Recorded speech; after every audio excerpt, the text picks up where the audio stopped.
Hey traders, Mike Katz here with today's trader takeaways on a Friday. And what a day was today. Lots of action, good follow through in the market, and lots of high beta tech names that were in play. So let's get right into it. SPY had a pretty big pullback day. And what was nice is that we got continuation. There was follow through. We can see, first of all, here on the daily that we kind of rejected near all-time highs, which is around 286. And we made it as high as about 284 and change. And then we had a nice down day today, pulling back to support 280. So this will be an interesting level at 280 next couple of days. And today's theme was the weakness in tech. So Amazon reported earnings last night, and they were supposed to make $2.50 a share, and they made $5 a share. There was a lot of volatility in it, but for some reason, they just ended up selling the stock. So anytime I see that, a symbol has good news and the price action says something different, then I take notice. So Amazon was selling off today in addition to some of the other tech names. So here we have Amazon coming in from all-time highs, and what a chart that's had, right? But today we had this thing where yesterday it reported earnings and we went out at around 1810. Quick drop, $100 drop to 1700, that is, and then instantly comes back 200 points to the plus side near 1900, and then starts to chop around. I didn't end up trading this yesterday in after hours, but wow, this is some pretty wild volatility. So it was definitely on watch for me this morning. And when I came in, I wasn't sure what I wanted to do, because if you look at the pre-market action, you can see that it's actually acting well, right? So pull back, came back up, holding okay, near all-time highs. They beat it by twice as much here. The expected 267, the actual was 507. So news was great. So I wasn't even considering short unless it wanted to prove itself. And that's what it did. So when it started going down, I just found ways to join trend. So that's why I will usually not be involved on the first move, because I'm trying to figure out what it wants to do with these names. So the first move was to the downside. And before we get into my executions, I'll show you my charts. But today I was in the mode where I was doing a lot of little probing and testing to figure out what was going on, where the liquidity was. Because on volatile days like today, oftentimes liquidity dries up, which causes these big moves. So a lot of times I'll figure out with a small, a tiny piece, just a few hundred shares, like I'll figure out if I'm able to get filled easily or not. And then that tells me which way I want to go. So here I started in, got nice fills there on a bounce into this resistance. So I missed the first move down, pops, second move down, missed that too. But on a bounce into resistance, I got in. And I'm looking to join the downtrend. Because remember, on the open, I wasn't sure if I didn't really have short on the brain with this symbol. I was even considering maybe if it starts to go up, I'd get long. But I'm just trying to be reactive. So I missed the first move, and then I get in, cover a piece near support for a potential bounce, which never came, which made me more bearish on the symbol. So when it started flagging and holding, I got in with more size here, more size there. This was one of those spots where I probed with a little bit to see if it was easy for me to buy in certain midpoints in dark pool, and it was. And that's why I didn't do any more buying. And I had enough. I didn't want to size more, and I just let the trade work and did some covering down here when it started stalling out. The move was getting a little parabolic to the downside, and that ended up just being pretty much the bottom. At 1 o'clock, everything bottomed, including the market, and just a lot of sideways. So just if there was more follow through, I would let it continue to work, but you could see they just went sideways, and that was that. So Amazon was pretty good. What else do we have today? We had Twitter. That was fantastic. I think that was my best symbol today. It was either Amazon or Twitter that were close, but Twitter was really nice. Big drop. They missed earnings by a little bit, not much, but you know how Twitter is. Likes to go down on earnings. And big pop. And when I saw this, again, I was considering maybe I'll get long, Nice little bounce, higher low, and 37. I thought maybe could be some decent support. So I started in pre-market with a tiny feeler, and that kind of cost me. So I started in pre-market here at 37, thinking this might actually want to bounce off of this level, make a higher low, and head higher, but it didn't. So didn't do any more adding. I was going to trade versus 36, risk $1 on small position, nothing crazy. And then when it got near there, try to kind of buy some more, very close to my stop. Got the bounce that I wanted. And then when it started stalling out, I got out of everything, just kind of salvaged the trade. And then you'll see a lot of executions on this chart because this is one of those symbols where liquidity really matters. As I'm trading bigger, I need to know that I can get in and out. I want to know what the participants are doing. And a lot of times I'll do some probing and feel my way around. And if I'm buying easily, then I think it goes down. If I'm selling easily, I think it goes up. So it's going to be tough to understand what I was really doing based on these executions here. But it was just a matter of staying short and trading around a core position and throwing out feelers. And if they got filled easy, I would lay off and let it keep working. So Twitter was pretty good. Nice little fade into the end of the day. And you could see 35, it failed. It couldn't get above this not even 1 o'clock, like 12 o'clock consolidation. I thought it might get above here and I was going to stop out if we did get above this 35.20, 35.30 area.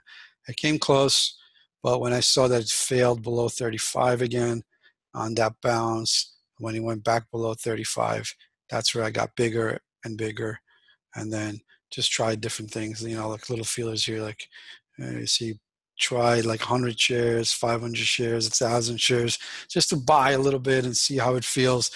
And if it ends up filling me and in a certain way that tells me that there are some sellers there, then I lay off. I might get more aggressive, as you can see here, get more aggressive, and then let it keep doing its thing and let it work. So this was a fantastic trade on Twitter. This will be on watch for Monday. And Facebook was day 2. This one was not easy at first. And I was trying to play the whole dollars on the open drop. And let's see what was going on here. So looking at Facebook, same thing as yesterday. If you look here, we had right on the open or right before the open, we had a massive, massive move to the upside. And yesterday, right before the bell rang, it took off. So somebody came in and bought size, or the opening auction showed market on open that there was an imbalance to the upside, and it got a big move up. So kind of saw that this morning again, and I took notice here, and you could see that there was a really big spike in Facebook from 177 and change to 180 and change. So about $3 move in a matter of a minute. So I thought there's going to be a squeeze here, potentially curling up, but it just ended up retracing back a lot more. But looking at my Facebook executions, I don't know how easily you could tell here, but I did some buying on this dip to 179 when it didn't hold. Let me try to zoom in a little, see if this helps, because there are a lot of executions here. Yep, so buying 179 dip, didn't hold, bam, get out. Again, trying to 178, didn't hold, get out. And then trying it here, getting out. So I started out with a couple of losing trades here in Facebook on the long side. And I'll do this on the open.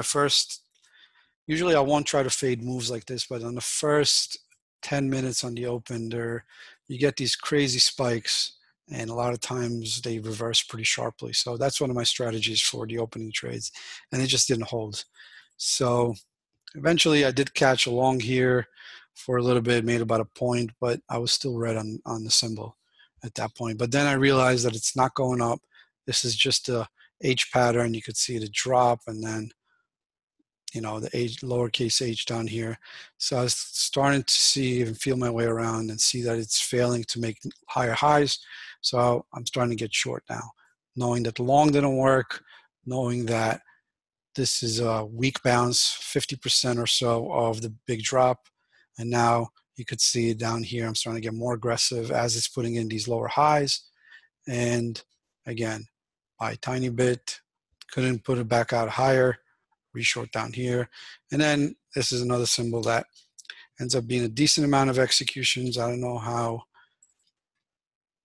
legible that's going to be, but this ended up being another fantastic symbol. Even though I started out in the red right on the open, this ended up being a really nice name where it held 173 pretty well.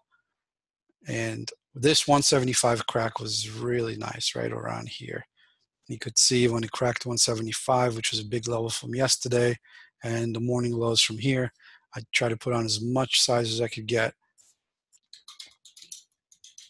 right there. It wasn't easy because it is SSR, so I just try to get as much as I could here, risking off of these levels right here, and that was a nice drop. Covered here some, and then the rest down here. And that's Facebook. And those are the three main symbols that worked. One name didn't work for me, VXX. I tried to use that as a hedge when I saw that the market was trying to bottom. I was fully loaded in some of these short symbols, the ones that we just spoke about. So I figured I need some sort of a hedge on in case there's a sharp reversal, and VXX will go down when the market goes up. So I tried shorting into this, and if it was going to go down, I was going to try to get bigger.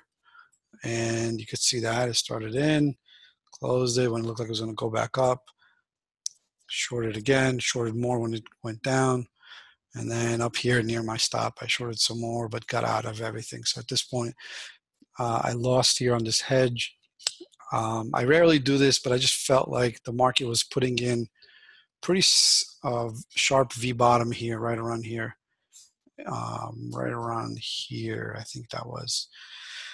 So when it didn't hold and the market cracked again, I took that hedge off and let the other positions just do their thing. And that was it. I tried a little short on the SPY on the close, broke even on that. And what else? Oh, there's one symbol that I've been staying away from, and it's all over Twitter sphere. A lot of people are trading this pretty heavily. AVX, I think. AVX. No. Let's see, I have it. AWX. That's the symbol. So this is one of those crazy runners from 2 to 11. Wow, right? And thank God that we are currently in earnings season. The reason I say that is a lot of the low floats, there isn't a lot of action in the low float world whenever the big caps are in play, whenever there are a lot of catalysts for the big caps, because most traders would rather trade the big caps than the small caps, right? Most of the time I'll look to the small caps when there isn't enough action going on in the big names. But during earnings season, most likely I have no interest in trading these small caps. And a lot of times you'll see that there are less of them in play because of that. Traders don't care for this. I'd rather trade Amazon and try to take a 40-point move on it than trade, some low float name that will move $1 or two. Don't get me wrong, it's great, especially when big caps and these larger names aren't in play. Then of course I'm interested in $1 or two move in these low floats. But when there is action elsewhere, I will rarely look at these. So I've been kind of fortunate. I don't know how I would have traded this. I know a lot of people are probably getting hurt in this symbol, trying to pick tops in these. And a lot of times you'll see they make it look exactly like what the shorts want to see to pile in, right? You have this big stuff and traders will get in on the short side, and then bam, it just reclaims and goes higher. So the traders with poor risk management are going to be in a pretty tough spot watching a name like this go from 2 to 3, 3 to 2, and then, just head higher and have those pretty crazy moves. So hopefully everybody's staying safe with this name. Pretty strong squeeze here on the close. I got a feeling that somebody might be cornering the float because it's not a big float, a couple million shares, I think, if I'm not mistaken. And that's just a recipe for trouble. Anybody with, a few $1 million can come in and buy most of the company, and they decide when the shorts are being let off the hook. So I thank God I've been able to avoid this one. I'm probably going to continue to avoid it because it's just so much going on. Today I had probably about 20 symbols that were in play in the morning, and I had to narrow my list down to about 5 or 6 because there's only so much I could do. But there's a lot of action in all these names. And the only low float that I did really well in the last few days was HMNY. And this was a really nice trade. Let's see, I'll mention it real quick. Started in on this day here and just wrote it out yesterday. I covered it knowing that today was going to be T+2, and I spoke to my clearing guy. He said I wouldn't be able to get any borrows. It doesn't look like I'll be able to actually deliver any borrows. I said, screw it, closed it out, don't want to deal with it. But so I missed that on today's move, but this was a fantastic, unbelievable move. Probably once a year, once every few years. And the reason I did well with this was because I remembered what I could have done better in dry ships, and I journaled it a lot. So when I saw this name was having a reverse split, that they had a couple billion shares in on the shelf and an ATM and all that good stuff. This was one of those layup trades, right? One of those gimme trades. So this was good. I didn't trade it today, but a few people on the desk really crushed it in this name today. And as a whole, what a week. Desk had a really nice day, and that's all you could ask for. A nice Friday, go home, have a few beers, enjoy the weekend, and see you guys on Monday. Thanks for watching. Mike Katz, 7 Points Capital, with today's Trader Takeaways.